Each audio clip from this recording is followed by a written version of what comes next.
From boudin to the best burgers Acadiana has to offer. It's the Lafayette Food Junkie Show on News Talk 96.5 KPEL. Welcome to the Lafayette Food Junkie Show on News Talk 96.5 KPEL. I'm your host, Tiffiany Decou. Here we talk about all the food happenings around Acadiana. If you like food, tune in. You might learn something new. I got back into Lafayette about 2 hours ago. I am incredibly exhausted, but I have a bunch of wonderful interviews from Shreveport Bossier chefs and of some amazing restaurants and some amazing things that are happening in that area. I was invited with a few other travel writers from around the United States to go and check out everything that Shreveport Bossier has to offer the food world. And it was an incredible experience for me because for the first time in my life, I was actually able to explore my hometown area. Growing up, most of the time the times that I spent up there, it was at my grandmother's house and, spending time with her. So it was a great opportunity to see what's out there and what they're doing, and they're doing some great things. But we do have a lot of interviews, and I'm going to try to get into it rather quickly tonight. Our first interview is going to be from Chris J., who works for Shreveport Bossier Tourism. He is the one who actually invited me to come on the tour. He is the most sweetest, kind guy, and he is very knowledgeable about everything that he does in that area. He runs a food blog on the tourism site, but it's not like a typical tourism blog where they promote every single restaurant. He has restaurants that he likes and he has restaurants that he doesn't like. So take a listen, I should say, at my interview with Chris J. We just finished our last meal here in Shreveport at Maryland's Place, and I cannot thank Chris J. enough for inviting me to come on this trip. There were several times during the trip that I looked around at the journalists that came with me and thought, how did I get invited to go on this trip with the level of journalists that came with us? So first off, I have to say thank you so much for giving me the opportunity to explore my hometown area. Hey, it's my pleasure, and I have always felt that you just would be someone who would get this community because it's not readily apparent at first glance what's so awesome about the food scene here. And I'm thrilled that you came. I got emotional at several points during the trip because it just reminded me of my grandmother, and it reminded me of what I like about this area and when I come to visit her and what I try to convey to people in Lafayette about the food here and that it is different. It's not Cajun. It is Southern. And you said something during the trip, too, that a lot of restaurants around here put gumbo on the menu. They'll put Cajun food on the menu because they feel like they have to attract that certain tourist clientele to come in, but it's really not about the gumbo.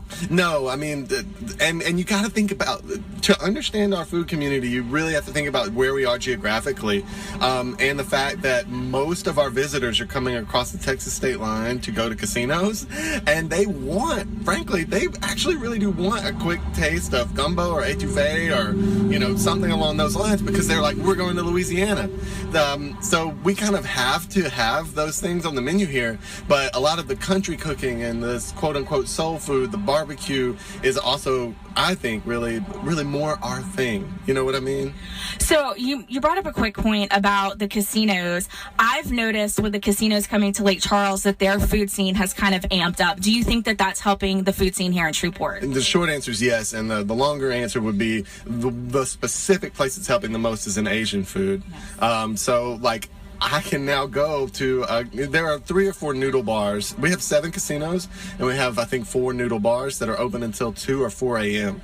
So if by some crazy circumstance I want a really good bowl of pho or a bowl of bumbo whey or, just a fried rice special at midnight, I can get really good ones because of the casinos. So, yeah, absolutely. In that way, it really helps.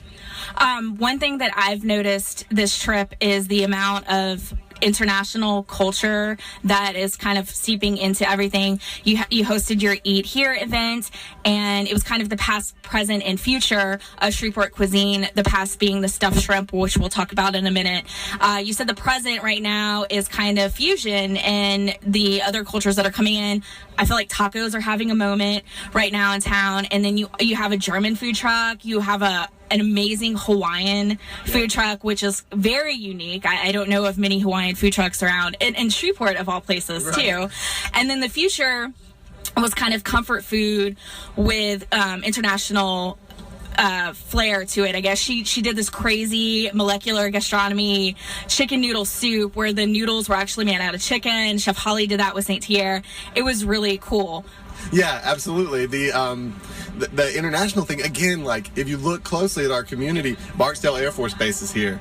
So you have a whole lot of airmen and soldiers that have lived in Guam, have lived in the Dominican Republic, have lived in Vietnam. They've traveled internationally for the last 15 years, and they want a good Cubano sandwich or a good a bowl of pho again, but like they have really international taste because they've traveled so much. So the Air Force Base has contributed so much of an international flavor to our local food scene. Let's talk about the stuffed shrimp. So the stuffed shrimp that is served in Shreveport is unique to Shreveport. And I will say, those of you in Lafayette, you're thinking you know what I'm talking about, and you don't.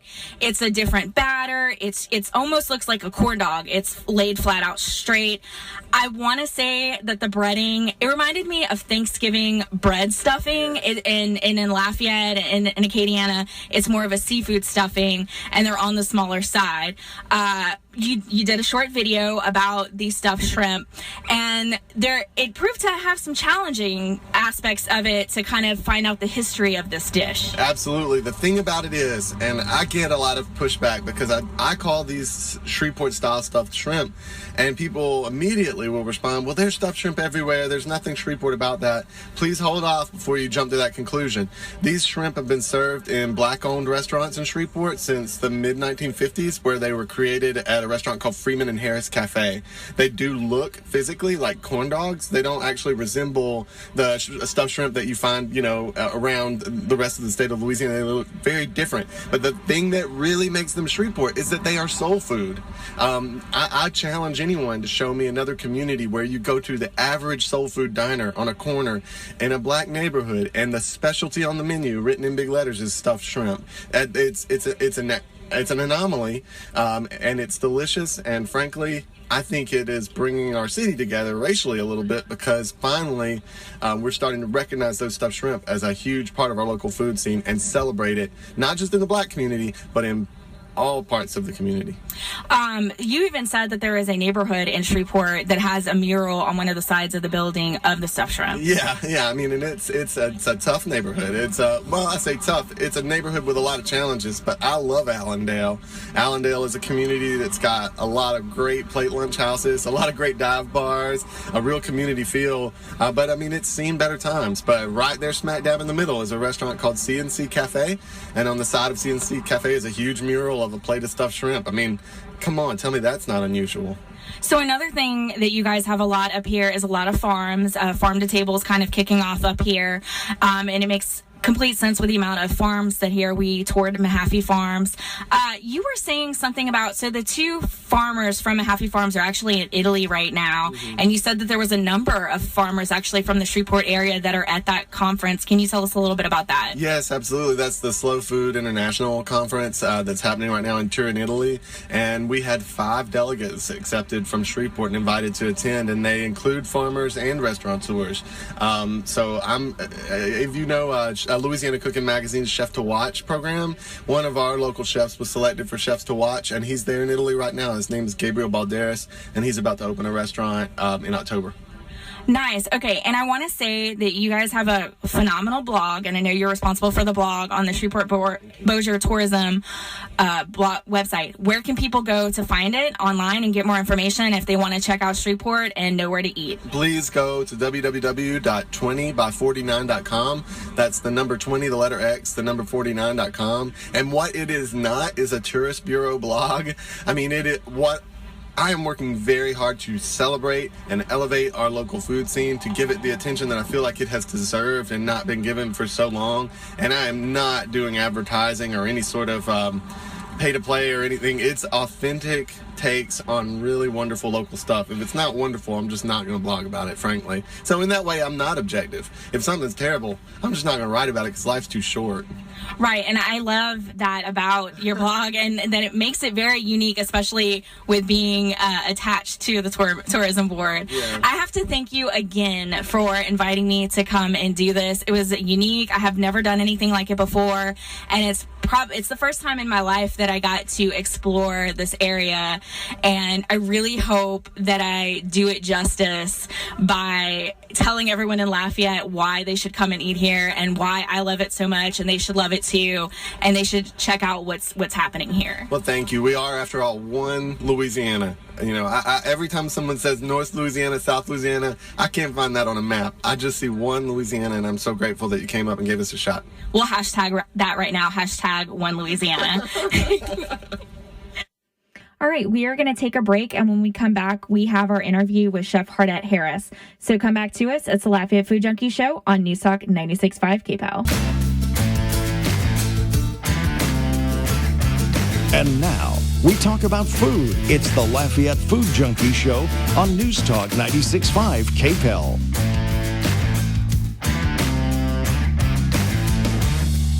Welcome back.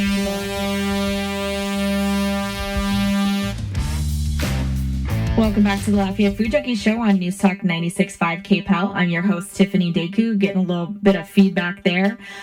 This next interview is with Chef Hardette Harris, who took us into her home. She created the official meal of North Louisiana.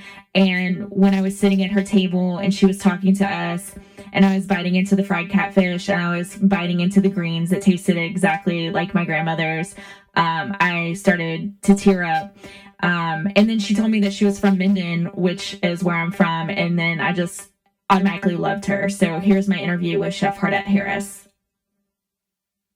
We are talking with Chef Hardette Harris, who is creator of the official dish, or I should say meal, of North Louisiana.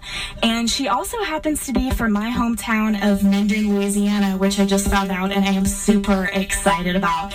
Thank you so much for taking this time for me to interview you. Thank you for having me. Okay, so how did the official meal all come about? Well, over the years, I left Louisiana, Minden, my hometown, right after high school. And over the years, visiting back to see my parents, I noticed that there was an absence of our food. It suddenly became South Louisiana food. And so recently, when I moved back, I said, well, I want to start having dinners that celebrated North Louisiana cuisine. And so I looked to see if there was a gauge or something that we're really proud of up here where I could start with the menu. And there was nothing. So I said, well, I'll make something official. Well, more research, I realized I could come up with an official meal. But I did know it was a law or legislative type thing. So more research, I realized that I needed to go to my representative. So I called them, and they said, well, they really want you to write down what you want. So I hadn't thought that out either. So eventually I wrote it down, submitted it, and it was almost that easy. Growing up, I was so sick of it because I had it so much growing up as a child. And in South Louisiana, they cook the catfish differently. It's very thin and crispy, and I'm used to having it more in a chunk form. But lately, I've kind of been branching out and eating the fried catfish again, and it was really good. I got really emotional. And then also the greens. Your greens are really great. I remember having a conversation with my grandmother one time about cooking with the 3 different greens, because a lot of people don't think that you do that. That's exactly. The way we ate them, we either had collard greens or we had mustard and turnip greens mixed, and then maybe you would have mustard and turnip sometimes by themselves. But I see, modern foodie times, I see people having kale, and then I was thinking, I never had kale here. I never heard anybody even eating it. And then somebody recently, I don't know where, came clean and said, no, we didn't have kale down here. Some official word was said. So I think, I'm not saying no one had it, but growing up here in North Louisiana and somewhere in this area in the South, we didn't have kale. It was either collards, mustards, or turnips, and cabbage greens as well. That's all that's on the official meal. And can you describe hot water cornbread for me? Because I've tried to describe it and I don't do a good job. And it is something that is very distinct to, I've associated a lot with Mississippi, but also North Louisiana. We do not have it in South Louisiana at all. So can you describe hot water cornbread? I will start by saying it is not a hush puppy. So let's move away from that. It's actually just plain cornmeal. So you take a package of plain cornmeal that you buy at the grocery store, put it in a bowl, season it with a little salt and pepper, garlic powder, or your favorite all-purpose seasoning, or whatever you want to put in there, and you boil hot water. And it has to be rolling, boiling hot, because what you're doing is actually cooking the cornmeal. So if you just put hot tap water or just cold water, you're just going to have wet, mushy cornmeal, and it's still going to be grainy. But if you put boiling hot water, it's cooking it, and it's smooth. It's going to be smooth. If you look at your cornmeal and you're stirring it, it's going to smooth into a paste-like. And so you mold that into something called a pone. A lot of people don't know the name of that. It's a little oval shaped, shaped bread, piece of bread, and you fry it. You can do it in a round shape. You can do any shape you want, but we grew up doing it in the oval shaped pone. And you fry it in hot oil, lard, vegetable oil, or whatever. And it's really that simple. A lot of people overthink it. I did the same. My mother tried to drill it in my head how to make it, and I was just overthinking it. And it's not that hard. A lot of people just have a difficult time grasping that you're just frying cornmeal that's been somewhat soaked or mixed in boiling hot water and frying it, and it's delicious. Everybody loves it, and it is distinct. The closest that I've found to it in Lafayette, we have a Jamaican food truck, and they have, I think he calls it festival bread. They do call it festival, yes. Yeah. Carnival too, I think. That may be it, yeah. Yeah, that's the closest, and I was trying to tell him about it too, and he was like, oh, that's really cool.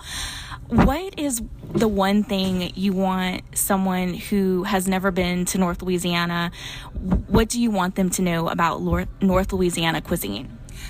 One thing about it is that we have it's kind of been bypassed when people are coming to Louisiana. They just kind of shoot straight by North Louisiana when it comes to food and just go on to South Louisiana to where they start eating. We have wonderful fresh vegetables. And the thing about it is that we're eating this food. It's just that when people think of Louisiana, they think of South Louisiana. They think of crawfish, etouffees. They think of po' boys and jambalaya and gumbo. And we eat that too, and we do it very well. It's just that it's not, we're not French.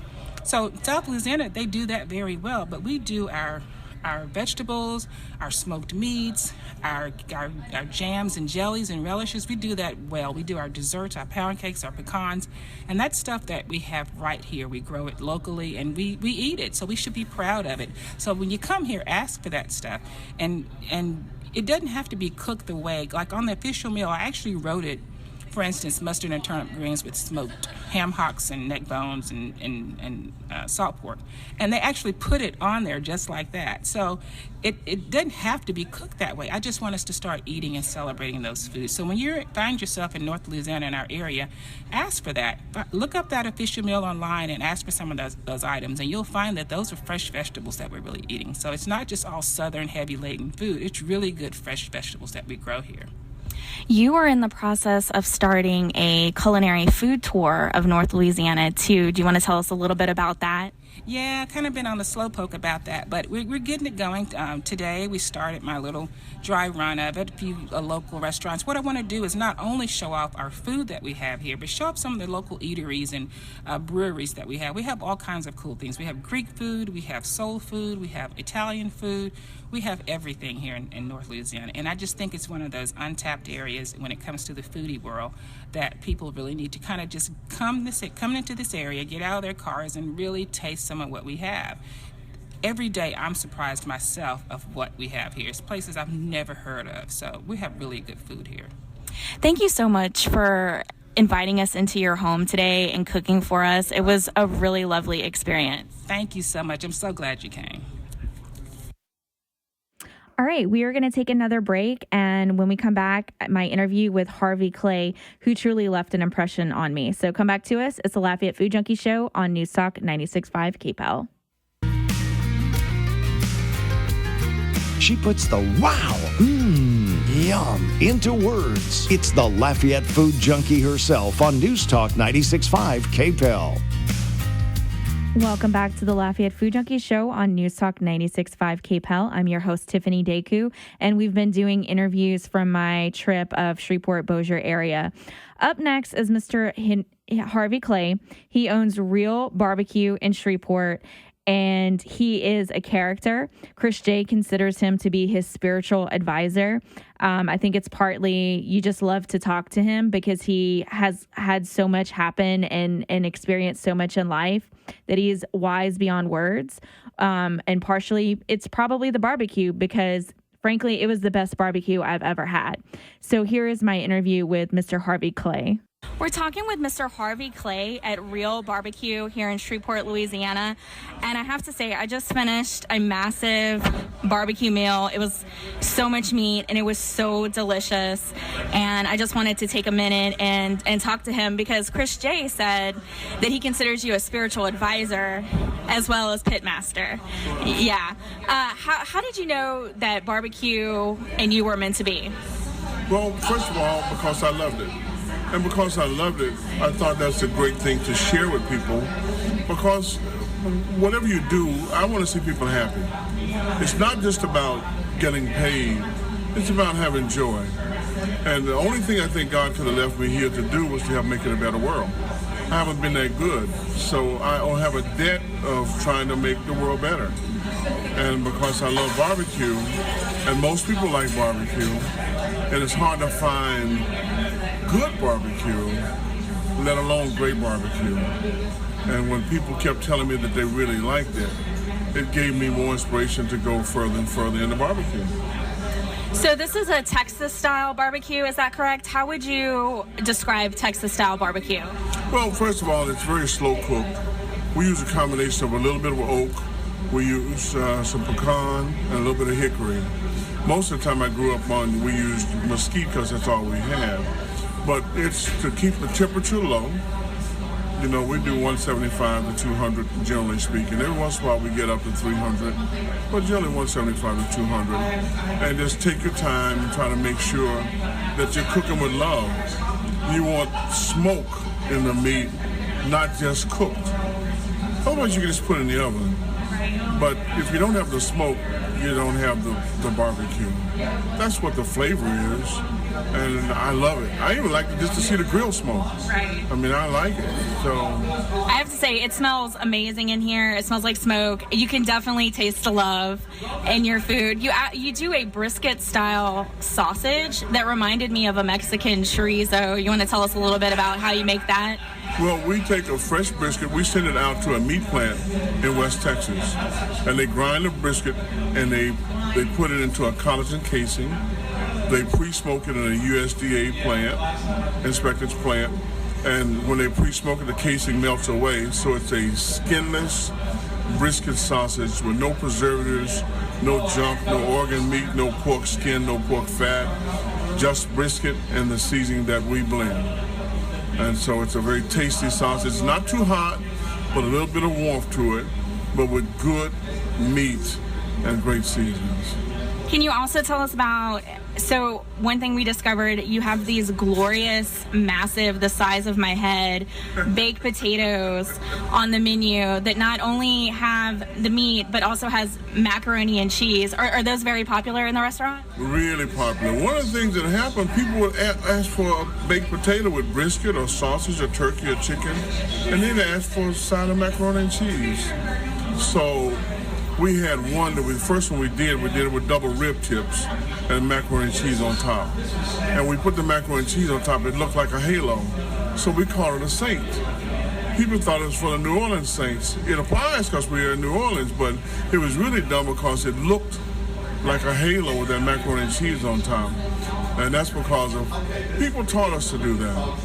If you listen to customers, they'll usually tell you what they want. Right. And so we just followed their lead and complied. So I have a question that you may or may not have some insight into. It's an ongoing debate. I'm based out of Lafayette, Louisiana. We do not have good barbecue in Lafayette, and we cannot for the life of us figure out why we don't have good barbecue in Lafayette. I don't know how familiar you are with South Louisiana, if you have any insight into why that might be, but it's something that it's a controversial, debatable topic? Well, we've had a lot of conversation about what happens in Shreveport that, it's hard to find great barbecue. And I've had people, many people tell me that. So one of the things that has happened, one of the reviewers said we had the best brisket in northern Louisiana. So I just think that it happens to be the particular person who's working and trying to do what they're doing. Most of the big barbecue places buy gas-fired and electric control ovens that you put a piece of wood into or a small amount of wood, and it generates a little bit of smoke. Well, a little bit of smoke does not make a lot of flavor. You need a lot of smoke to make a lot of flavor. So the difference in technology is pretty amazing to me. Now, I bought a grill from Percy Guidry and Sons, and that grill is still operational. Great grill, well manufactured, great smoke coming from it. Firebox was built with 1/4-inch steel. I mean, it's just a wonderful grill.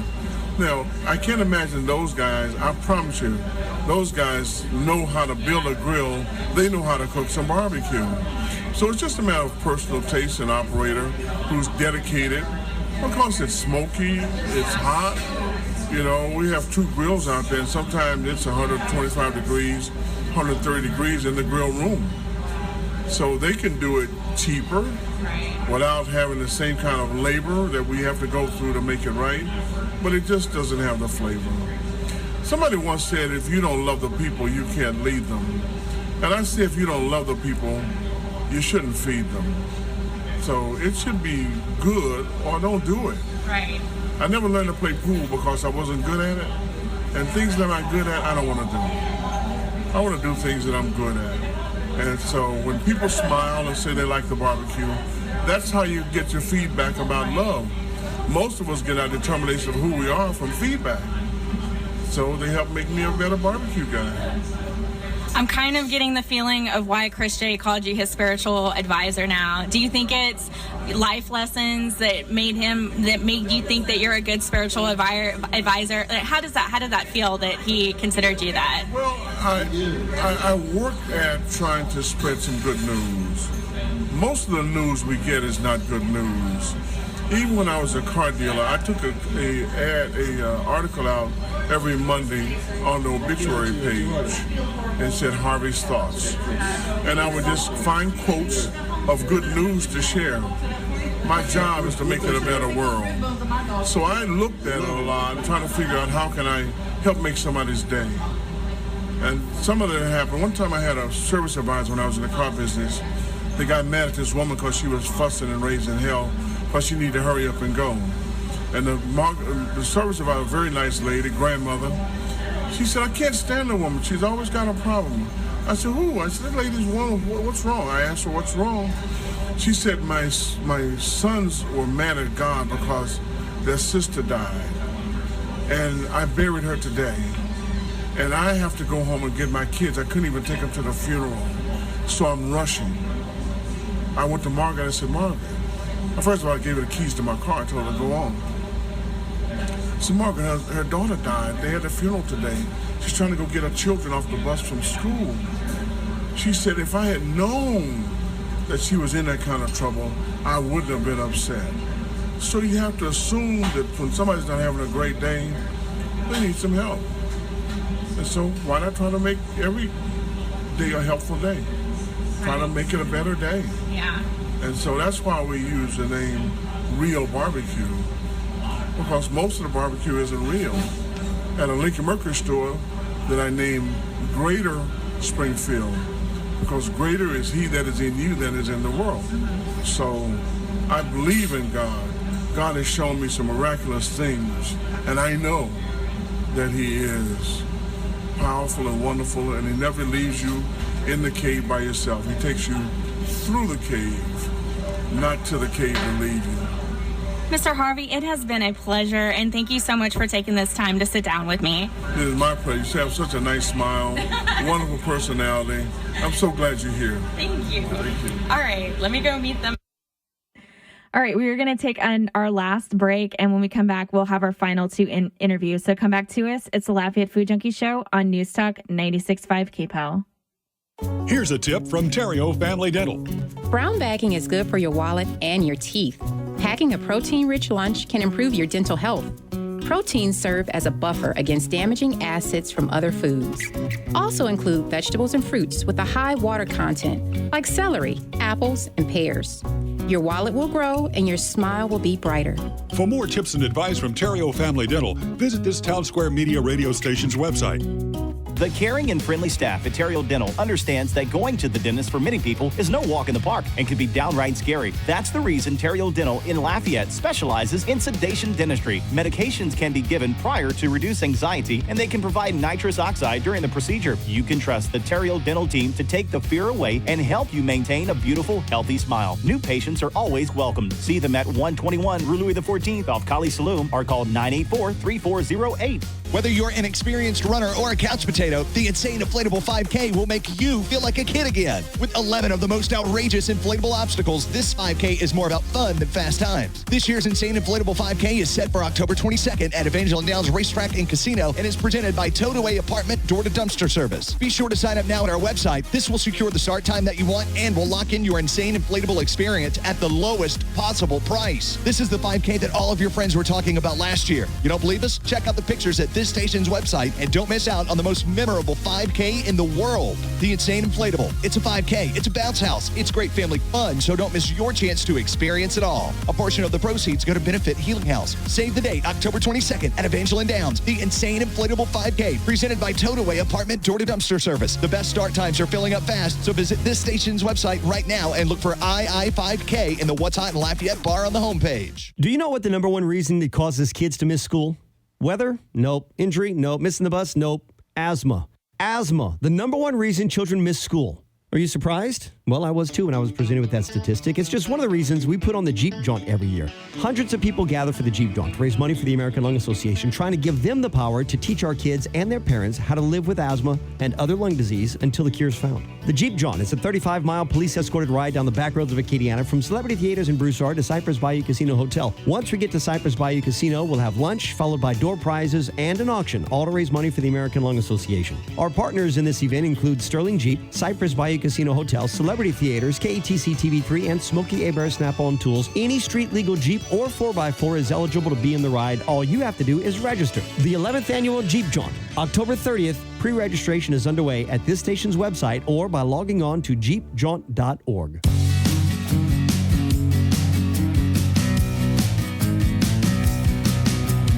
And now, the Lafayette Food Junkie Show, served up medium rare every Sunday night. Welcome back to the Lafayette Food Junkie Show on News Talk 96.5 KPEL. Key Mexico is arguably the hottest restaurant in Shreveport right now. And the meal that I had there was one of the highlights. There were so many great meals that we had on this trip. I felt like I had a spiritual awakening eating the torta that had avocados, queso fresco, and I put a fried egg on top. And I think the fried egg on the sandwich absolutely made it. There was a hibiscus margarita that was fantastic. And the flan, I cannot forget the flan that was served at the end. It had a goat's milk caramel on it. There was coffee. It was wonderful, a wonderful, fantastic meal. And Rodrigo Mondragon, who is the owner of the restaurant, took some time out to talk to us. So here's my interview with him. Rodrigo Mondragon, who is one of the owners of Key Mexico, which is probably one of the hottest restaurants in Shreveport right now. Where did the idea for the restaurant all come about? Well, we always have to, we always search for, I think, for ourselves, instead of working for somebody else or have regular jobs. We always like to do our own thing. And since we're very good at cooking, we started with this idea 6 years ago at the farmers market, and then little by little get to the point where we are right now, which is the restaurant. Did you ever think that this would come about from the popularity of the salsa at the farmers market?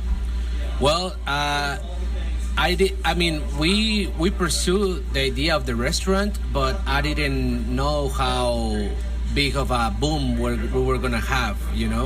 Right now, it feels crazy amazing that to have all this popularity and people like you or other media interviewing us. So it's a surprise for me, but at the same time, like my goal has become a success, you know. How would you describe the cuisine here at Key Mexico? Is it more Tex-Mex? Is it more authentic? Or is it a fusion of a bunch of different things? Tex-Mex, not for sure. I mean, not at all. I'm sorry. Not at all Tex-Mex. But it has a really good beat of very traditional food, thanks to my mom, because she came with the original dishes that we started Key Mexico with. And then my brother, after his studies at the Culinary Institute in Austin and here in Shreveport too, he just started to create all these crazy dishes that come with different ingredients, Asian, maybe European, and also Latin American, but at the end with a Mexican touch of it, a Mexican touch on it. So it's probably 50% traditional and 50% new infusion Mexican cuisine. One thing that I noticed that was on the menu is tofu, and I feel like you don't see tofu a lot on a lot of Mexican menus. So that's an example of some of the fusion dishes that you guys have. And you said that you also have a very popular vegetarian. A lot of vegetarians eat here because you have a lot of meatless entrees, correct? Yeah, my brother pays a lot of attention on that group, and he actually really likes to try vegetarian dishes.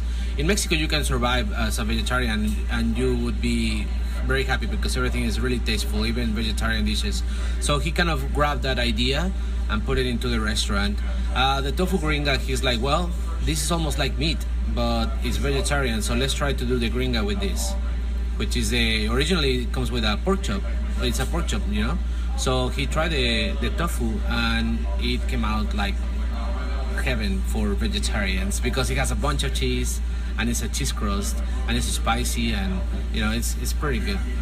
I just finished eating the vegetarian torta that had avocado and cheese on the menu. I got an egg on it, and I was joking and saying, that's it, I'm moving to Shreveport so I can have this sandwich all the time. Tell us what's in that sandwich. Well, it's actually pretty easy and simple, but yet has a lot of flavor. Sometimes in Mexico we get a torta like that because it's just for the flavor of it, not because we are vegetarian.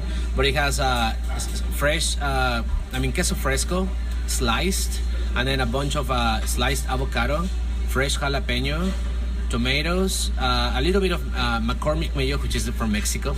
that's the good point about it. And you can add a Mahaffey Farms fried egg on top. That would top it off with, and it would be just glory in your mouth, you know. So I follow you guys on Instagram, and I saw a few weeks ago you guys posted a dish with crickets. Yes. Is that something that you guys might be exploring as a special on the menu? Well, yeah, that came up with because in Mexico they always eat bugs basically, and we just came back from Oaxaca on that time, and we tried the crickets on different dishes. I mean, not crickets, grasshoppers, I'm sorry. So we're like, we should try that. Luckily here in Shreveport, we found a guy that is growing the crickets. They're good too, but they're not as, the texture is not as good as the grasshoppers. I think we're gonna keep exploring and trying to research more to make it better working for our clientele here. We had a couple of people that show up the next day after we announced the crickets, and they try it and they like it, but some other people, they're not ready for it yet. They just didn't know what to think about it. So maybe little by little, some kind of special events, maybe we're gonna start doing that too. I noticed also on the menu that you guys support a lot of local farmers. How important is that to you? Well, it's very, very important. First, because, you know, of course it tastes way better than other products. And also, the way it works in Mexico, I'm sorry if I'm comparing everything to Mexico, but that's how we take it all the time. When you have a restaurant in Mexico, you go to the farmer's market every single day and get all the ingredients from there, and then you cook.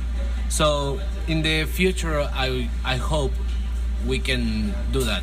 Get mostly or at least 80% of our ingredients from local farms.